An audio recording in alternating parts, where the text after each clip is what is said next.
अस्सलाम वालेकुम नाज़रीन, इमरान याकूब खान साहब और ज़फ़र हिलाली साहब के साथ मैं हूं Sameena Pasha. Programme viewpoint में आपको खुशामदीद कहती हूँ। नाज़रीन, 22 जून 2021 को लाहौर के इलाके जौहर टाउन में धमाके हुए और इस धमाके के नतीजे में हमने देखा कि 3 अफराद शहीद और 22 के करीब अफराद ज़ख्मी हो गए थे। ये खौफनाक धमाके थे और सेंटर ऑफ लाहौर में होना इंतहाई तशवीशनाक सूरत हाल का पता दे रहे थे। हमारे जो तहकीकाती इदारे हैं, जो कानून नाफिज करने वाले इदारे हैं, जो इंटेलिजेंस इदारे हैं, वो इस बात के लिए दाद के मुस्तहिक हैं कि सिर्फ 12 दिन के अंदर अंदर सारी ट्रेल निकाली गई है कि इन धमाकों में कौन मुलव्विस था, कैसे ये धमाके किए गए, प्लानिंग कैसे की गई और इसके पीछे फाइनेंसिंग किसकी थी। सब कुछ शवाहिद सामने ले आए हैं और उसकी पूरी एक ट्रेल भी उन्होंने मीडिया के सामने रख दी है। और इसमें हमारा दुश्मन कोई और नहीं, वही पुराना दुश्मन भारत ही मुलव्विस निकला है। जो प्रेस कॉन्फ्रेंस की गई है मोईद यूसुफ की जानिब से, फवाद चौधरी साहब भी इसमें मौजूद थे, उसमें डिटेल में सारी कार्रवाई का बताया गया अहवाल कि कैसे ये कार्रवाई वकूफ़ पज़ीर हुई। लेकिन अब सवाल इससे थोड़ा आगे बढ़कर हैं, वो ये कि क्या ये कार्रवाइयाँ मज़ीद भी आने वाले दिनों में हमें देखनी पड़ सकती हैं, खुदा न खास्ता, क्योंकि भारत इस वक्त हम देख रहे हैं कि दोबारा से एक्टिव होता नज़र आ रहा है पाकिस्तान के अंदर कार्रवाइयों में, जो कि वो पहले से भी करता रहा है। दूसरी चीज़ जो इसमें बड़ी इंपॉर्टेंट है वो ये कि जब फैटफ की ग्रे लिस्ट की बात आती है, ब्लैक लिस्ट की बात आती है, तो हम देखते हैं कि भारत बड़ा शोर मचाता है और पाकिस्तान को इसमें रखने की बात की जाती है कि जी पाकिस्तान वो मुल्क है जो टेरर फाइनेंसिंग करता है। तो ऐसे क्लियर शवाहिद के बाद क्या भारत को इस लिस्ट में नहीं होना चाहिए? पाकिस्तान कैसे अपनी लॉबिंग इस सिलसिले में कर सकता है, ये हमारा दूसरा सवाल होगा। और थोड़ा आगे चलेंगे तो इस हवाले से भी गुफ्तगू करेंगे कि दिफाई महाज पर पाकिस्तान के चैलेंजेस अब बढ़ते ही चले जा रहे हैं। पाकिस्तान को इसके लिए क्या स्ट्रैटेजी अपनानी होगी, ख़ास तौर पर जब अफगानिस्तान की सूरत हाल भी हमारे सामने। तो सबसे पहले आज इसी हवाले से गुफ्तगू करेंगे। गुफ्तगू का आगाज़ करने से पहले मैं आपको सुनवा देती हूँ कि मोईद साहब, जो कि मुशीर कौमी सलामती हैं वज़ीर आज़म के, उन्होंने इस हवाले से क्या बताया। आज मैं आपको बिल्कुल वसूख से किसी इबाम के बगैर ये बताना चाहता हूँ कि इस सारे अटैक का ताना बाना जुड़ता है जाके हिंदुस्तान की स्पॉन्सरशिप दहशतगर्दी की पाकिस्तान के खिलाफ। फोरेंसिक एनालिसिस हुआ है, जो इक्विपमेंट उनका फ़ोन वगैरह मिले हैं, जो मेन मास्टरमाइंड है, जो हैंडलर्स हैं, उनका ताल्लुक दोबारा से हिंदुस्तान से जुड़ता है। रॉ का उससे बिल्कुल वाज़ेह तौर पे ताल्लुक है। तो ये क्लियर कट इन्फॉर्मेशन उन्होंने दी है। पाकिस्तान ने फ़ौरन ही कोई घंटे के अंदर नहीं ये कह दिया कि जनाब ये भारत ने किया है, बल्कि पाकिस्तान ने बाकायदा तहकीकात के बाद एक वक्त लिया है और पूरे शवाहिद के साथ आकर भारत की तरफ उंगली उठाई है। तो आप देखते हैं कि जी इस सिलसिले को आगे कैसे बढ़ाया जा सकता है। हिलाली साहब, पहले आपकी तरफ आते हुए कैसा आप महसूस कर रहे हैं हिलाली साहब कि ये तो अच्छी एक काविश है कानून नाफिज करने वाले इदारों की कि सारा सुराग उन्होंने लगा लिया, लेकिन जब हम ये बात करते हैं कि इंडिया की तरफ निगाहें, उंगलियां हमारी जाती हैं, लेकिन उसके बाद असर कुछ नहीं होता, ये तो एक तसलसल से कार्रवाइयां पाकिस्तान के खिलाफ वो कर रहे हैं। बिल्कुल सही फरमाया आपने समीना। पहले तो मेरे ख्याल में ज़बरदस्त कार्रवाई की है हमारे इंटेलिजेंस एजेंसीज, और उन कम है, जो भी आप कहें उनकी तारीफ में वो कम है। 12 दिन में ऐसा उठाना और इस तरीके से पेश करना दुनिया के सामने, it's remarkable, great, well done. अब आपने पूछा है कि हम करना क्या चाहिए और किस चीज़ पे डिपेंड कर रहा है। देखिए, सीधी सादी बात यह है, एक कि हमारा रिस्पॉन्स क्या होगा और दूसरा दुनिया का रिस्पॉन्स क्या होगा। क्या हम चू चू करते करते बस बैठ जाएंगे कि हम रिटेलिएट करेंगे? और अगर हम रिटेलिएट करेंगे, बताने की ज़रूरत नहीं है, कहने की कोई ज़रूरत नहीं है, मगर रिटेलिएशन जो है, इंडिया को बताना कि बम्बई में और दिल्ली में ये बम फट सकते हैं अगर लाहौर में फट रहे हैं, ख़ास तौर जब आपका इतना ब्लेटेंट इंटरवेंशन है। और सिर्फ आपका नहीं, ये एनडीएस का भी इंटरवेंशन है। एनडीएस और रॉ खुद दोनों मिलके किया है, ये दोनों मिलके काम करते हैं, जैसे हमको पता है बलूचिस्तान में। और एक बहुत बड़ी बात है, एक बहुत बड़ा फर्क है इस ऑपरेशन में और दूसरे जिस किस्म के मिलिट्री ऑपरेशंस आप समझे होते हैं, और वो ये है कि ये सिविलियन इदारा है रॉ, और रॉ का चीफ जो है वो प्राइम मिनिस्टर ऑफ इंडिया है और उसका डिप्टी चीफ डोवाल है। इन अदर वर्ड्स, उनके सिग्नेचर और परमिशन के बगैर लिटन सिग्नेचर और परमिशन के बगैर ये नहीं चलता, ये ऑर्गेनाइजेशन। और इंटरनेशनल लॉ ये कहता है कि अगर आपके इंस्ट्रक्शंस के तहत कोई एक्शन लिया जाता है जो क्रिमिनल है और उसमें लोग मारे जाते हैं, तो वो रिस्पॉन्सिबिलिटी कत्ल का आप पे आता है। तो इनफैक्ट अगर ये एविडेंस जो हम अभी कोर्ट में ले जाएंगे और अगर प्रूव हो गया कि ये रॉ था और ये प्रूव हो गया द ट्रेसेस, तो फिर मूडी एंड डोवाल दोनों मर्डरर्स, alleged accused murderers, और उनके साथ हमारे साथ ना बातचीत हो सकती है ऐसे मर्डरर्स के साथ, ना वो कभी इस मुल्क फिर आ सकते हैं। आई एम सॉरी, मगर रिटैली अच्छा तो ये है सीधे। अब आप लेकिन हिलाल साहब ये बड़ा अच्छा इंपॉर्टेंट पॉइंट है। एक सेकंड मैं इस पर दोबारा आती हूँ आपके पास कि हमें करना क्या है, लेकिन जो आपने इसमें एक पॉइंट उठाया वो बड़ा इंपॉर्टेंट है। मैं चाहूंगी इमरान साहब भी इस पर कमेंट करें। इमरान साहब, एक तो जो सारी सिचुएशन उसके हवाले से जो आपका अपना एक तज्जिया वो भी, और दूसरी बात ये कि फिर इसका मतलब है जो हिलाली साहब भी पॉइंट आउट कर रहे हैं कि ये तो फिर इनकी स्टेट पॉलिसी है, ये कोई गैर रियासती अनासिर नहीं है जो यहाँ पर आकर पाकिस्तान में कोई कार्रवाई कर रहे हैं, बल्कि ये तो उनकी स्टेट पॉलिसी है। फिर जब अगर उनकी एजेंसियां मुलविस हो रही हैं और वो सारी चीज़ें जो हैं इतना प्लान करके वो दे रही हैं। बिस्मिल्लाहिर्रहमानिर्रहीम।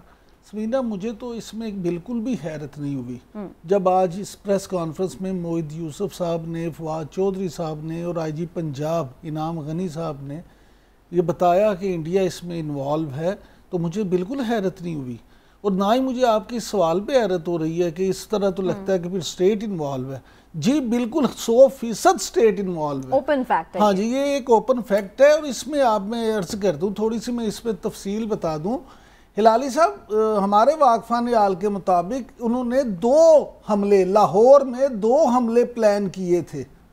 और हमारे वाकफान आल के मुताबिक हमारे, जैसे आपने पहले कहा कि इंटेलिजेंस एजेंसीज और खुफिया इदारे और कानून नाफिज करने वाले इदारे हैं, उनकी जितनी भी तारीफ की जाए वो इस लिहाज से कम है कि एक मास्टरमाइंड को तो इन्होंने धमाके होने से पहले गिरफ्तार कर लिया, उसके बाद इन्होंने उसके ज़रिए से भी फिर ऑपरेशन को मज़ीद आगे बढ़ाया और ये पूरा रैकेट जो गिरफ्तार हुआ है, पकड़े गए, और जिस तरह से ये पूरी चीज़ सामने लाए हैं, इस पे मैं कहता हूँ कानून नाफिज करने वाले इदारों ने इंतहाई प्रोफेशनलिज्म का मुजाहरा किया है और ये सारी चीज़ें सामने लाए। और एक धमाका होने से जो पंजाब की एक आला शख्सियत जिसमें टारगेट होना थी उसको बचा लिया गया। तो इसलिए ये दोहरी मुबारकबाद के मुस्तहिक हैं कि एक तो इन्होंने होने से पहले उसको नाकाम कर दिया और दूसरे का भी इन्होंने वो ना ज़्यादा नुकसान कर सके और ना ही उससे कोई वो हो सका, ये चीज़ है।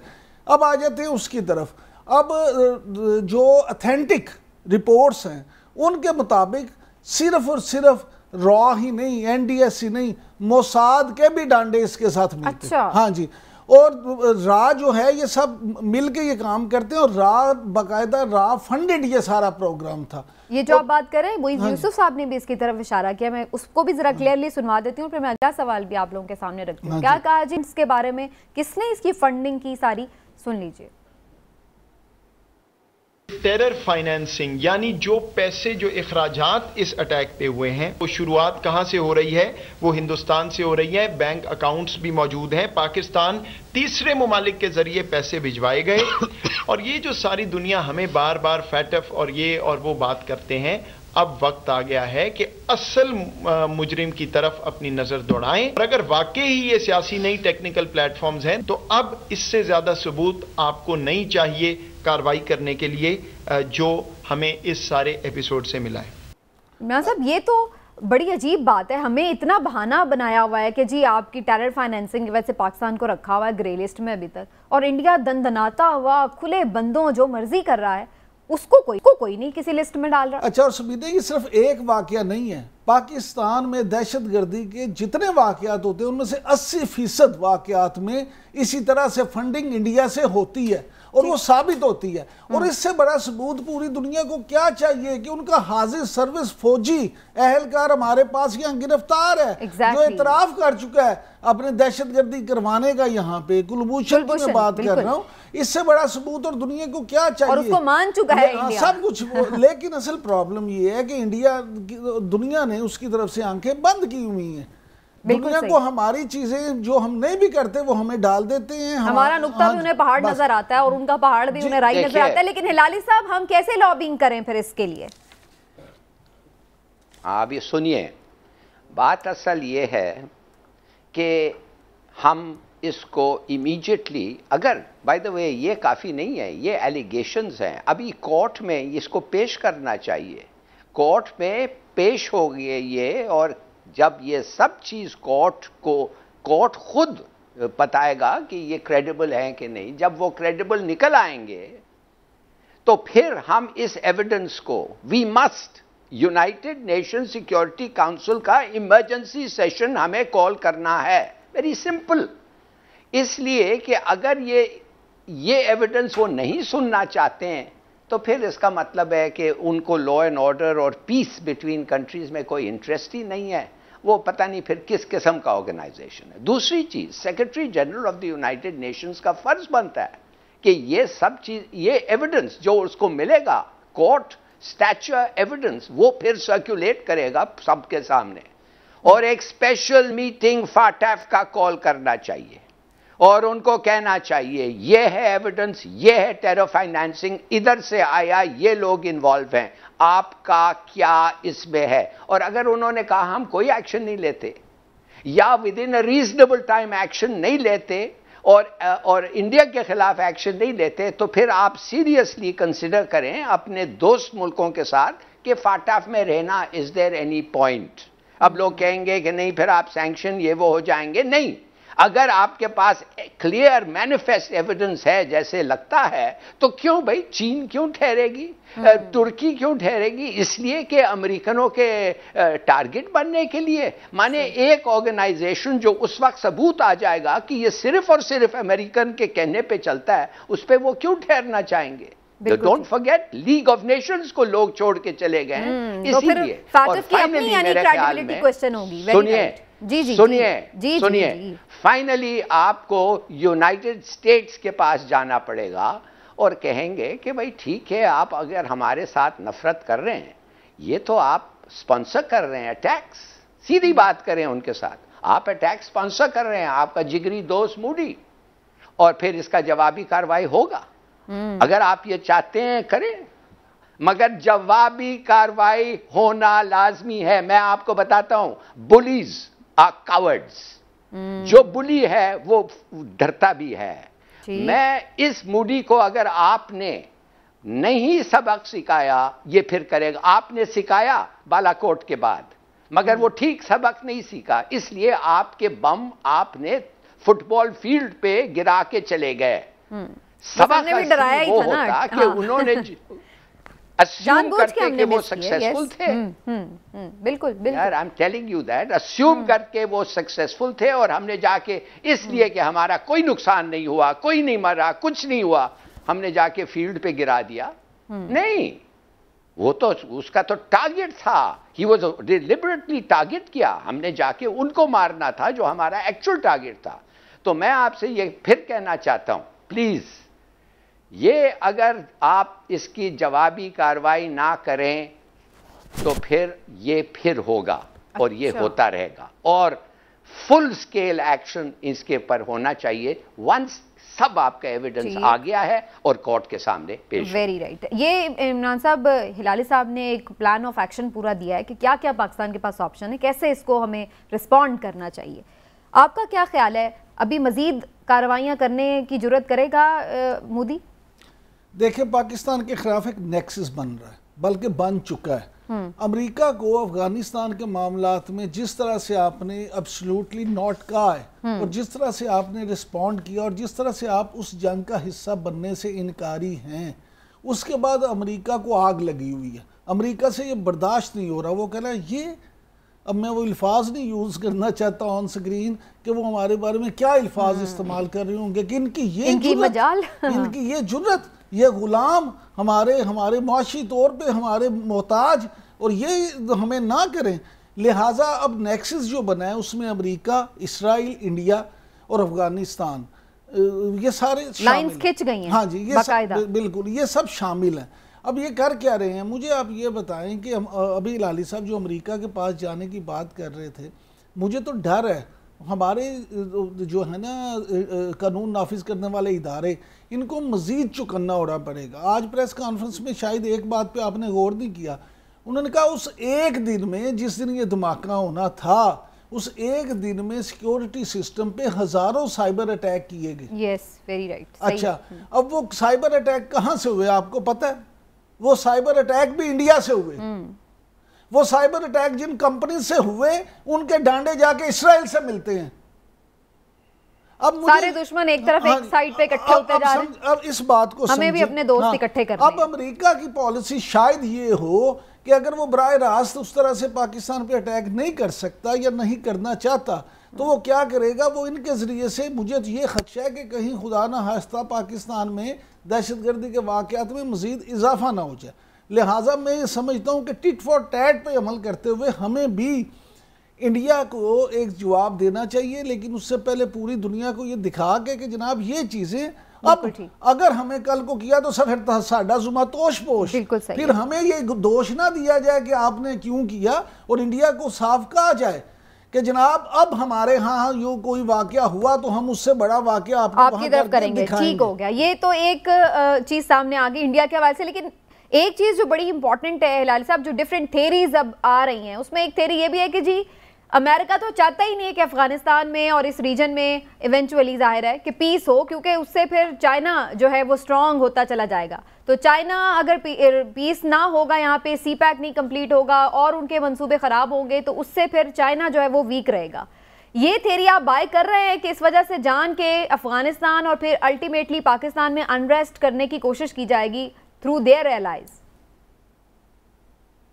बिल्कुल ये है, और देखिए ये बाइडेन का पॉलिसी है। उसने अनाउंस कर दिया है कि इस वक्त कोल्ड वॉर के बाद ये जो जंग होने वाली है, this is between autocracy and democracy. वो कह रहा है कि अगर ये जंग जो है हम हार गए, इसका मतलब है डिक्टेटरशिप जीत जाएगा और हमारा वे ऑफ लाइफ और सिविलाइजेशन खत्म हो जाएगा। ये इन अ सेंस ये उससे भी बड़ा लड़ाई है। वो तो लड़ाई ज्यादातर on the level of armaments था, इकोनॉमिक था। ये जो लड़ाई है ये सिविलाइजेशनल लड़ाई है। ये एक पॉलिटिकल पार्टी समझ रही है, वो एक उसको पेंट कर रहा है मिसाल के तौर पर कम्युनिस्ट पार्टी, कि इनके साथ जीना गुनाह है, हो नहीं सकता। इनके साथ अगर जीना का मतलब यह है कि हम ऑटोक्रेसी और डेमोक्रेसी को इकट्ठा रख रहे हैं, नहीं चल सकता, तो एक ना एक जीतना है। यह है बाइडेन का फिलॉसफी। तो मैं समझता हूं कि अभी हम खुशनसीब हैं एक लिहाज से, हमारी एक पुरानी दोस्ती है। अगर चीन हमारे साथ ना होता और हमारे साथ खड़ा ना होता, जैसे वो खड़ा हो चुका है 1965 ने चीन ने कहा था हम तुम्हारे साथ लड़ने के लिए तैयार हैं। अयूब खान को कहा था स्टाफ टॉक्स आओ हमारे साथ करो। अयूब डर गया इसलिए कि वो एक उस वक्त वो कोल्ड वॉर और ये वो। तो अगर चीन हमारे साथ बिल्कुल खड़ा होगा और हम इतने नजदीक हैं और हमारे इंटरेस्ट चीन के साथ इतने हैं, तो मैं तो समझता हूं it's time to make a decision. अब देखिए, अब माफ करिए, मैं कह रहा हूं आपको, बिलावल भुट्टो जो चले गया है अमेरिका, क्या कह रहे हैं लोग कह रहे हैं ये पिट्ठू है अमेरिका का। मैंने एक ट्वीट किया है आज, मैंने कहा खुदा के लिए जो भी आप बिलावल भुट्टो के बारे में सोचते हैं ये मत कहें, इसलिए कि जब आप कहेंगे ये अमेरिका का पिट्ठू है, तो वो लोग जिन्होंने इसके मां को कत्ल किया था, मां को जिन्होंने शहीद किया था, उसको उसी रीजन के लिए पहले चीज क्या था, वो लोग क्या, हमने क्या इंटरसेप्ट किया, पता चला क्या बीबी को गोली लगी और वो लगता था कि उसको seriously injured if not dead. वो खुश हुए, एक्सल्ट किए। हकीमुल्लाह मसूद ने फोन करके कहा कि एक बहुत बड़ा दुश्मन मारे गया है हमारा। देखिए, तो इसके पीछे अगर इसको भी आप अमेरिका के पिट्ठू लगा देंगे तो इस बेचारे के साथ ये भी हो सकता है। अब उनको security, this is a very serious बिल्कुल ये बिल्कुल, आपने इस पे कल बड़ा अच्छा आपने कमेंट किया था कि टाइमिंग उनके दौरे की अच्छी नहीं है, भले वैसे वो जाते आते एक्सपोजर के लिए जाएं जैसे भी जाएं, लेकिन टाइमिंग थोड़ी उनकी अच्छी नहीं है। लेकिन बहरहाल इस वक्त जो हम बात करें इमरान साहब, जहां चाइना एक बड़ा मेजर स्टेक होल्डर है इस रीजन का, वहां पे ईरान भी है, और ईरान से इब्राहिम रईसी जो नए सदर उनके मुंतखब हुए हैं, उनसे वज़ीर आज़म ने अभी मुबारकबाद के लिए फ़ोन किया और उन्होंने इस टॉपिक पे बात की है कि अफ़गान जो रेफ्यूजीज़ हैं उनका मामला बड़ा संगीन है, क्योंकि वो ज़ाहिर है वहाँ से जब पनाह गुज़ीन आएंगे तो वो यही ईरान की सरहद पर, पाकिस्तान की सरहद पर जो इलाके हैं वहीं पर आकर रुकेंगे, जो कि ख़ुद एक सिक्योरिटी रिस्क बन जाएगा हमारे ममालिक के लिए। तो इनको कैसे टैकल करना है? तो वही आपकी वाली बात है क्या कि सब हमें अपने फ्रेंड्स सब इकट्ठे करके अपनी एक मुत्तहिद स्ट्रेटजी बनानी होगी? देखें समीना, इस पे दूसरी को राय हो नहीं सकती। उसकी बुनियादी वजह यह है कि जब आपके दुश्मन इकट्ठे हो रहे हैं तो फिर आपको अपने दोस्तों को भी इकट्ठा करना चाहिए। और फिर उसके अलावा ये कि आज जो उन्होंने मुबारकबाद दी है वज़ीर आज़म इमरान खान साहब ने, उसमें मकसद यही बात करना था। ये कर्टसी कॉल्स जो होती हैं असल में उसके पीछे एक मकसद भी होता है और गुफ्तगू भी करना होती है। असल ये जो मामला है ये बड़ा संगीन है।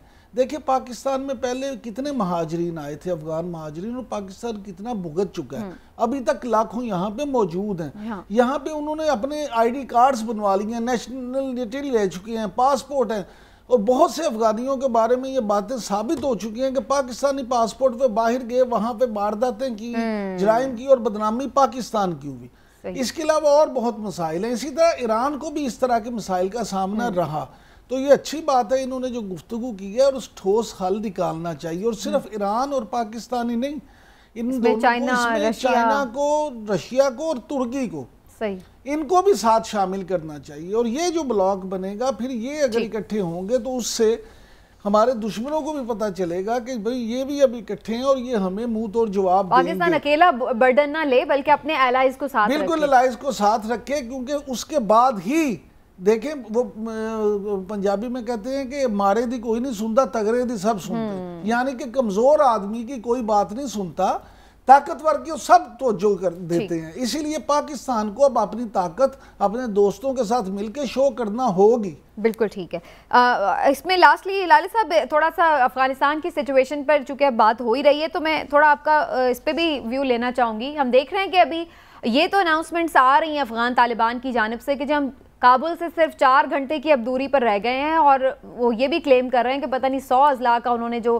कंट्रोल है वो हासिल कर लिया। लेकिन उनकी जो इस वक्त हमें स्ट्रैटेजी ऐसे दिख रही है कि वो डायरेक्ट काबुल को अटैक नहीं करना चाह रहे या उस पर नहीं कब्जा करना चाह रहे, बल्कि जो नॉर्दर्न उनके जो एलाइज हैं और जो वहाँ के रीजन्स हैं उन पर ज़्यादा उन्होंने निगाह रखी हुई है, फोकस किया हुआ है। तो थोड़ी स्ट्रैटेजी आपको डिफरेंट लग रही है कि आहिस्ता आहिस्ता वो आगे बढ़ेंगे काबुल की तरफ, या फिर शायद वो कोई वेट कर रहे हैं कि शायद कोई टॉक स्टार्ट हो जाएं? What do you see? देखिए, अमेरिकनों ने कहा है कि 11 सितंबर पे वो निकल जाएंगे। 11 सितंबर में अभी 2 महीने, जुलाई और 2 महीने हैं। और अगर जब तक हर अमेरिकन नहीं निकला, या जब तक उनकी कोई अनरिटन अंडरस्टैंडिंग ना हुई कि अमेरिकन नहीं मारे जाएंगे, मैं नहीं समझता हूँ उनको ज़रूरत है कि फ़ौरन काबुल को अटैक करके ले लें। अगर काबुल गिर गया वो अलग बात है, अगर सब लोग सरेंडर करने लग जाए जो कर रहे हैं वो अलग बात है। मगर आपको मैं अफगानिस्तान और अफगान तालिबान के बारे में एक बात कहना चाहता हूँ। वो ये है कि जब हिंदुस्तान तो बड़ी कोशिश की ना कि इनकी शिकस्त हो, और ताजिक्स को हिंदुस्तान मदद करते रहे, बड़े पैसे देते रहे ताजिक्स को, दोस्तम्स को और ANA को और ये सबको। मगर क्या हुआ, जब जब ये हालत हुई तो वो जयशंकर गया था दोहा और उनसे बात करने लगा। तो जब जयशंकर ने इनको कहा कि हाँ हम तुम्हारे से बात करने लगे हैं, तो मेरा ख्याल ये था कि ये कम से कम उसको कहते, इस किस्म के मुनाफकत देख के कहते, अच्छा आपको अभी बात करने की याद आई है? हाँ, पहले तो आप जंग हमारे खिलाफ लड़ रहे थे, लोगों को पैसे दे रहे थे कि हमें कत्ल करें, और बहुत सारे हमारे लोग तुम्हारे पैसे और हथियारों से कत्ल हुए भी हैं, और अब तुम बात करना चाहते हो। कुछ ऐसी कोई बात करते, उनको याद दिलाते कि इस किस्म का मुनाफकत वो मगर क्या कहा इन्होंने, कहने लगा ओह वेरी गुड, बहुत अच्छा है, हम आपसे बात करना चाहते हैं, और बाय द वे जो पाकिस्तान सोचता है आपके बारे में वो भूल जाएं, वो हमारा नहीं है, वो आपका और पाकिस्तान का है मसला। ये है उनका जवाब। अब आप सोचिए, अगर ये जवाब ये थिंकिंग के साथ $2 बिलियन साथ आ जाएं इंडिया के, और इंडिया के आएंगे पैसे, इनको तो वो खरीदेंगे, और तो कोई तरीका ही नहीं है ना। इनके साथ अगर आपने चलना है तो पैसे काम करता है। तो क्या आप समझते हैं क्या रिएक्शन होगा, और पाकिस्तान में लोग क्या सोचेंगे? और जब ये 7 लाख रेफ्यूजीज, और मैं कह रहा हूं, फिर कह रहा हूं आपको, ये 7 लाख रेफ्यूजीज तैयार हो रहे हैं टू मूव, इसलिए कि जब ये जंग होगा, और होना है, 3 लाख लोग तो डिसअपियर नहीं कर सकते। $3.3 बिलियन जो अमेरिका ने दिया है, वो फेंक के नहीं जाएंगे, वो करेंगे, कुछ ना कुछ वो करेंगे।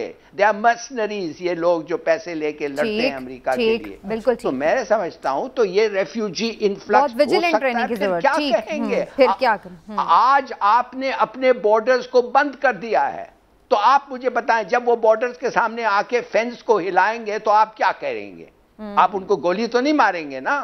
क्या करेंगे? आप अगर फेंस नहीं खोलेंगे तो क्या करेंगे? तो सोचिए ये बातें। क्या आपने यूएन रेफ्यूजी कमीशन को बुलाया है कि अब डॉक्टर्स विदाउट मेडिसिन को कहा है तैयार हो, ये लोग आने वाले? कुछ नहीं किया है, as far as I can tell। नहीं, वैसे वो मोईद यूसुफ साहब का मैं रिसेंट इंटरव्यू देख रही थी, वो कह रहे थे कि हमने तैयारी की है।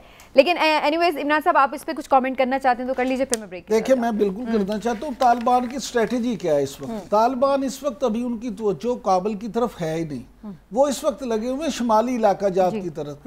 और आप देखें कि दरख्शां पे जो उन्होंने किया है, तो उस पे जो अफगान फोर्सेस थी उनको पनाह लेने के लिए ताजिकिस्तान की सरहद अबूर करना पड़ी है, और वहां पे गए हैं। असल देखिए कि अफगानिस्तान पे आप तालिबान का कंट्रोल उस वक्त समझेंगे जब काबुल, जलालाबाद, मज़ार शरीफ, ये सारे इलाके उनके कंट्रोल में आ जो शहरी सही सेंट्रल इलाके। अब ये वो इलाके हैं जहां तालिबान अभी खुद भी कंट्रोल हासिल करना ही नहीं चाहते, क्योंकि उनकी पॉलिसी इस वक्त ये है कि वो पहले दूसरे इलाकों पे सारा कंट्रोल कर दें। और जब ये आपको याद होगा कि पिछली दफ़ा भी जब वहाँ पे तालिबान हुकूमत कायम हुई थी, तो सबसे आखिर में जो इलाका उनको मिला था वो मज़ार शरीफ था। बिल्कुल सही। इसलिए वहाँ पे इन बड़े शहरों पे उनका कब्जा होना इतना आसान काम नहीं है, उस पर वक्त लगेगा। लेकिन वो हिलाल साहब का भी पॉइंट सही कि जब तक अमेरिकन एक भी वहाँ पे मौजूद है, तो वो जाहिर है कि वो थोड़ा सा रेजिस्ट तो कर रहे हैं। बिल्कुल करेंगे। और अफगान फोर्सेज जो हैं वो उनके साथ उनसे काम क्या ले रहे हैं? अमेरिकन उनसे अपने बॉडीगार्ड्स का काम ले रहे हैं। वो तो उनकी, वो कहते हैं तुम मरो, अपनी कुर्बानियां देते जाओ, हमें बचा लो। तो ये सारे जो काम है ये उन्होंने क्यों, वो कहते हैं। ठीक है, लेकिन बहरहाल सिक्योरिटी चैलेंजेस पाकिस्तान के लिए बढ़ रहे हैं। एक तरफ हमारे अंदर भी मुल्क के कार्रवाइयां करने की कोशिश करेगा मजीद भी, उसको भी हमें देखना है, विजिलेंट रहना है, सरहद पे भी नजर रखनी होगी। और जो एक नया अलायंस है पाकिस्तान, उसको बनाने के लिए अपनी यूं कहिए कि मुत्तफ़िक़ा स्ट्रेटजी बनाने के लिए उस पर भी पाकिस्तान को काम करने की ज़रूरत है। नाज़रीन, एक ब्रेक लेते हैं, ब्रेक से वापस आएंगे तो कुछ मुल्क की सियासत की सूरत हाल पर भी गुफ्तगू, ब्रेक के बाद।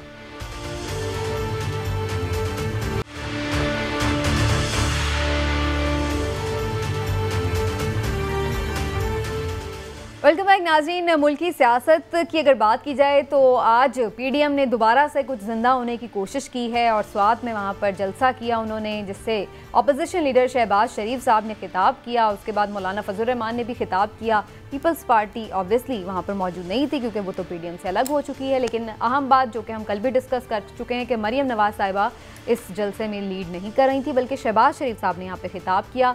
और वो उनकी कमी क्या महसूस हुई है नहीं है तो अभी हम जानेंगे, लेकिन ये भी ज़रूर जानेंगे कि आखिर अब इस किस्म के जलसों का मकसद क्या है, उससे क्या हासिल होगा। अब तो ऐसा लग रहा है कि जो खुद ही वो गिराना नहीं चाहते हुकूमत, तो फिर ज़रूरत क्या है ऐसे जलसे करने की। लेकिन पहले ज़रा मैं इमरान साहब का कमेंट लूँगी। इमरान साहब, पहले तो ये बताएं क्यों किया गया ये जलसा, किसने किया ये जलसा, कैसे किया ये जलसा? देखिए, ये जलसा पीडीएम ने किया और जिस मकसद के लिए किया वो भी मैं आपको बता देता हूँ। लेकिन पहले मेरे नज़दीक जो आज इस जलसे का सबसे बड़ा फ़र्क था वो मियाँ शहबाज शरीफ थे।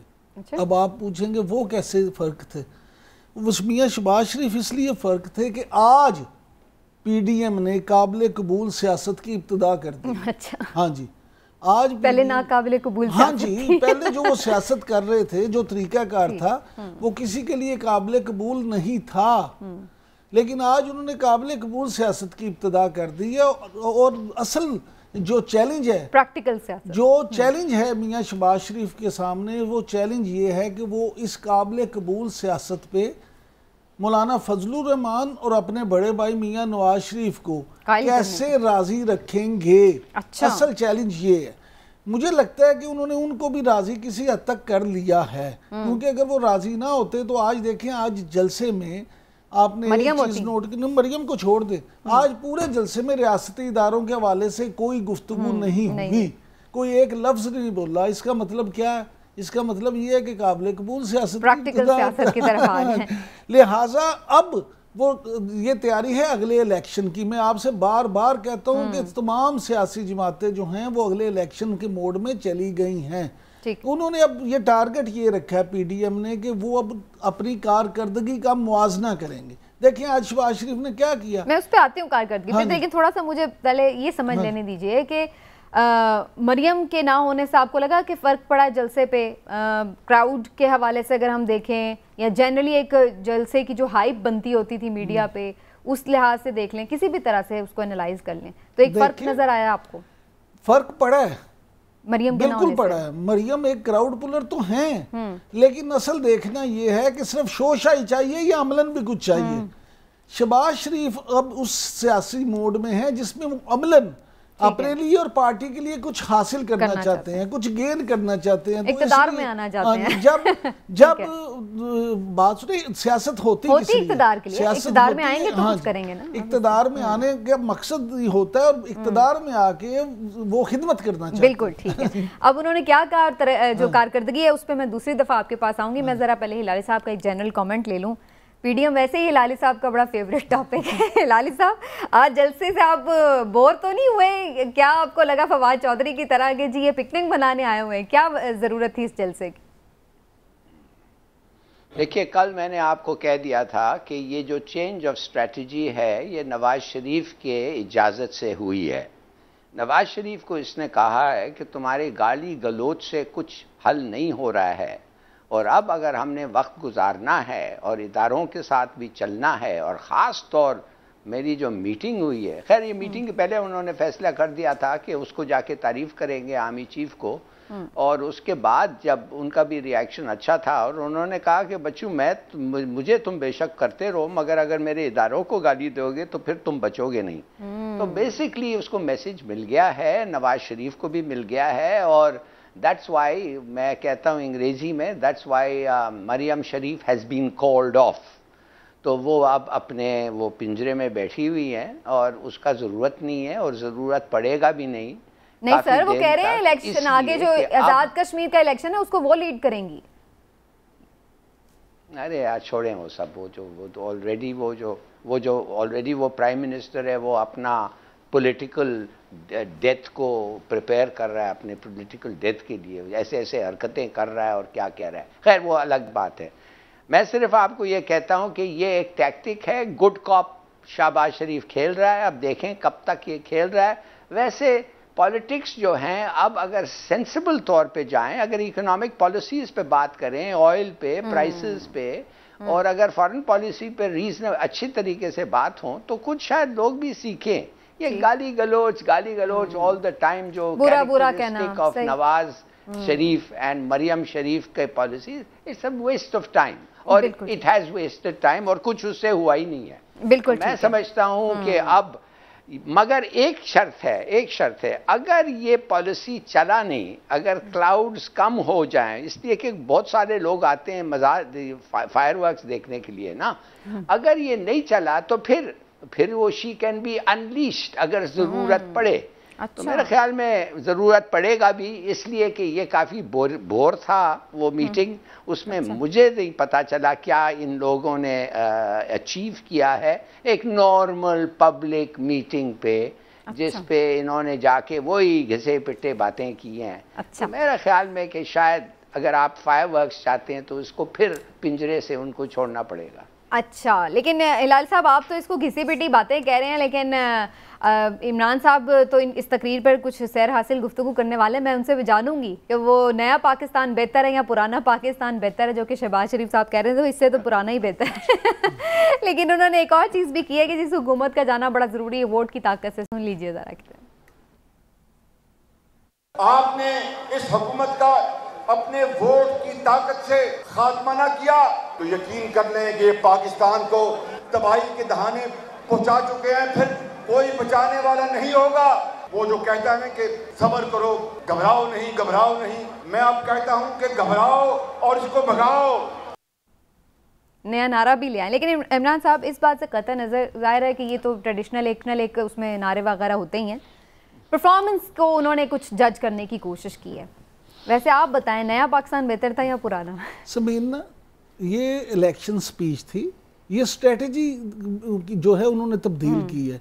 पहले वो स्ट्रीट पावर के जरिए अपनी पावर दिखाना चाहते थे, अब वो वोट के जरिए कह रहे हैं। अब देखें ना, वो कह रहे हैं जी वोट के जरिए इसको निकालो। इसका मतलब ये है कि इलेक्शन स्पीच है, वो लोगों को तो मोटिवेट करेंगे। लेकिन मैं हिलाली साहब वाली एक बात पे, जो हिलाली साहब कह रहे थे, मुस्लिम लीग नून अब स्ट्रेटजी ये अपनाएगी कि अभी मरियम नवाज साहबा बैठी रहेंगी, जिस वक्त इलेक्शन करीब हो जाएंगे, मुस्लिम लीग नून को ये यकीन हो जाएगा कि अब इलेक्शन का माहौल बन गया, उस वक्त फिर वो उनको मार्केट में ले आएंगी और वो जलसे जुलूसों में फिर उसी तरह से दे देंगी कप्तान के। अच्छा, अब जरा ये बताइए ना कि नया पाकिस्तान बेहतर था या पुराना? वो कहते हैं मैं बताता हूँ, नया पाकिस्तान मैं इसलिए समझता हूँ कि बेहतर नहीं है। अगर इमरान खान साहब अपने वादों पे पूरा उतर जाते, अगर वाकई जो उन्होंने कहा था मैं गुर्बत ख़त्म कर दूंगा, तो हम कहते हैं नया पाकिस्तान बेहतर है। अगर उन्होंने कहा था मैं 200 एक्सपर्ट लाऊंगा, वो ले आते, तो नया पाकिस्तान बेहतर होता। अगर इमरान खान साहब ने मुल्क में पेट्रोल की कीमतें कम कर दी होती, अगर बिजली सस्ती हो गई होती, अगर आटा सस्ता हो गया होता, अगर मुल्क में चीनी का बहरान ना आया होता, अगर मुल्क में चीनी का स्कैंडल ना आया होता,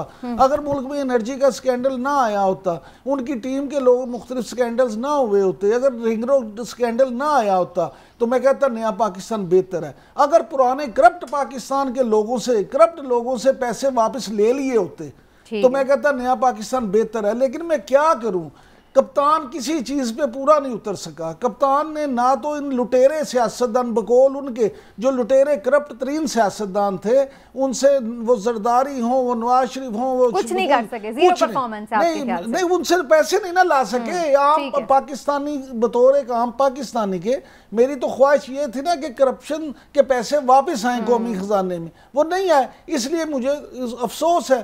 तो कल कह रहे हैं 33 अरब आए हैं। लेकिन चले, एक बात इसमें है कि पुराने पाकिस्तान में 70 साल लगे पुराने पाकिस्तान को बनने में, तो नया पाकिस्तान 3 साल में कैसे बन? नहीं, 3 साल में ना होता, कुछ तो हो जाता, कुछ भी नहीं हुआ। एक तो हो जाता। हिलाली साहब, डैम्स बन रहे हैं, पाकिस्तान का इमेज बेहतर हो रहा है, अमेरिका को हम एब्सोल्युटली नॉट कह रहे हैं, उसके अलावा केपी में 100% हेल्थ इंश्योरेंस मिल गई है, और भी काफ़ी चीज़ें हो रही हैं, क्रॉप्स अच्छी हो रही हैं, रेमिटेंसेस बेहतर हो गए हैं। लेकिन इमरान साहब कह रहे हैं कि नया पाकिस्तान अच्छा नहीं है। आपकी क्या राय है? देखिए, एक चीज़ मैं आपको बता दूं कि अगर ये जो केसेस इनके खिलाफ हैं, जितने पैसे कोई कभी बेटा चोरी कर रहा है उसके खिलाफ केस बन रहा है, कभी शाहबाज के खिलाफ बन रहा है, भगोड़ा तो भगोड़ा ही है, अब मरियम के खिलाफ केसेस निकल रहे हैं। मैं तो ये समझता हूँ कि ऐसा लग ये रहा है कि या ये एविडेंस है ही नहीं, या पाकिस्तान में मनी लॉन्ड्रिंग और दूसरे जो चार्जेस इनके खिलाफ हैं वो पीनल कोड में नहीं है, उनको निकाले गया, कोई आदमी उससे एक क्राइम नहीं है। इसलिए कि अब कितना दिन रह गया है भाई, ये कब तक चलेगा? हर वक्त अब वो कह रहे हैं हम तुम्हारे सब चीज जब्त कर देंगे हमजा को, अगर तुमने एक्सप्लेन नहीं किया कि 33 बिलियन रुपया किधर से आए थे। अब आप मुझे बताएं कितना देर ठहरे हैं इसके लिए? 1 महीना ठहरे, 2 महीने ठहरे, कितना देर ठहरे भाई? No, I am sorry, we need action. अगर ये सही है एक्शन करो, अगर सही नहीं है तो मैं उनके साथ खड़ा रहूंगा आपके खिलाफ, इसलिए कि मैं ये थक गया हूं चार्जेस सुन के। अब आप चलिए, टाइम फॉर एक्शन। सही है, चलिए जी, मुझे ब्रेक की तरफ भी जाना है।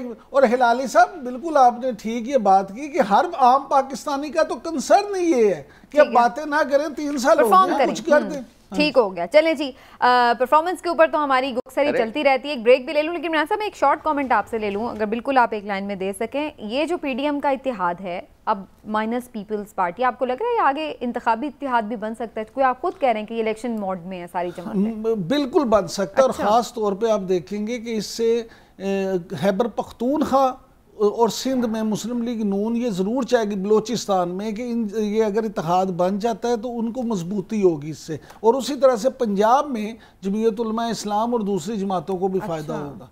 लेकिन केपी में आपको लगता है कि कोई खतरा है कप्तान की गवर्नमेंट को इस वक्त नहीं, लेकिन आइंदा इलेक्शंस में, क्योंकि केपी में पहले भी उन्होंने 2/3 मेजॉरिटी ले रखी है, अब 100% इंश्योरेंस दे दी है, काफ़ी चीज़ें हैं, लोग आज स्वाद में जलसे में भी कुछ बहुत आपने क्योंकि एक फिक्र में कहा था तो एक फिक्रा ले लें, पाकिस्तान में हर हुकूमत को हर वक्त खतरा होता है। चलें ठीक है जी, एक ब्रेक ले लेते हैं नाज़रीन, ब्रेक से वापस आते हैं, मजीद भी गुफ्तगू होगी, कुछ बात करेंगे कोविड के हवाले से भी, कि अब मजीद उसकी कोई और लहर सर उठा रही है। एक ब्रेक के बाद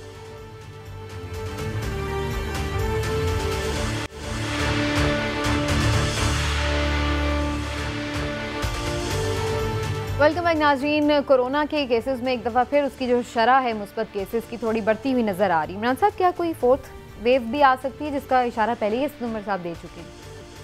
समीना देखिए, इस वक्त दुनिया को सबसे जो ज़्यादा ख़तरा है ना, वो है डेल्टा वेरिएंट से। अब WHO जो है आलमी इदारा सेहत, उसके मुताबिक कोरोना वायरस जितनी तेज़ी से ये डेल्टा वेरिएंट फैलता है ना, उतनी तेज़ी से कोई भी नहीं फैलता। अब तो यूरोप में सूरत हाल ये हो गई है कि जर्मनी की चांसलर जो हैं उन्होंने ये कहा है कि यूरोपीय ममालिक को बरतानिया के जो टूरिस्ट हैं उन पर पाबंदी लगा देनी चाहिए, उनका दाखिला यूरोप में रोक देना चाहिए। उसकी बुनियादी वजह क्या है कि बरतानिया में तेज़ी से फैल रहा है, और बरतानिया में आप ये देखें कि जनवरी के बाद जुमेरात को, ये जो पिछले जुमेरात था, एक दिन में 28,000 नए केसेस रिपोर्ट हुए हैं, और ये इतना ख़तरनाक है कि जिसकी हद कोई नहीं। अब दुनिया में जिस तरह से इसका फैलाव बढ़ रहा है, उसी तरह से पूरी दुनिया में ख़तरात बढ़ते जा रहे हैं।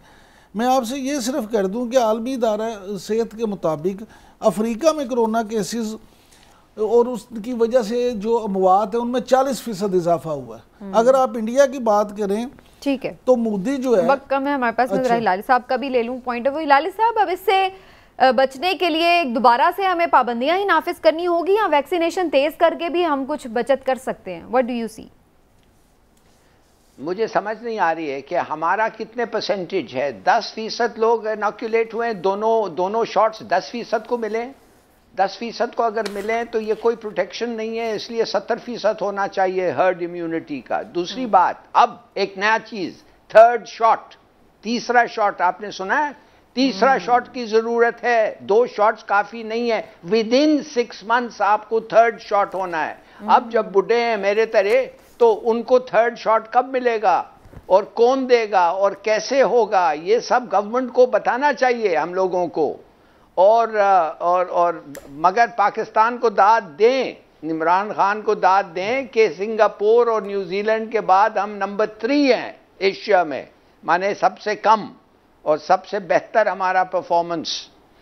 तो something to be happy about, मगर many things to be concerned about. इस पे अल्लाह का शुक्र भी करें कि अल्लाह इसी तरह से करम रखे। ज्यादा खुश होने से ज्यादा मैं कहता हूँ ज्यादा शुक्र गुजार होना चाहिए। बिल्कुल ठीक है। और लाल साहब तो खुद तनकीद करते रहे कैप्टन की पॉलिसीज पर इस हवाले से, लेकिन बहरहाल अल्लाह ताला ने तक महफूज आगे भी रखें। लेकिन नाजरीन, आपसे भी ये रिक्वेस्ट है कि प्लीज़ जब तक ये अभी तक मामला चल रहा है इस पेंडेमिक का, अपनी जो एहतियाती तदाबीर हैं उनको बिल्कुल ना हाथ से छोड़ें, बल्कि वो जारी रखें। आज के प्रोग्राम से इतना ही। इंशाल्लाह फिर आपसे मुलाकात होगी। अपना ख्याल रखिए। अल्लाह हाफ़िज़।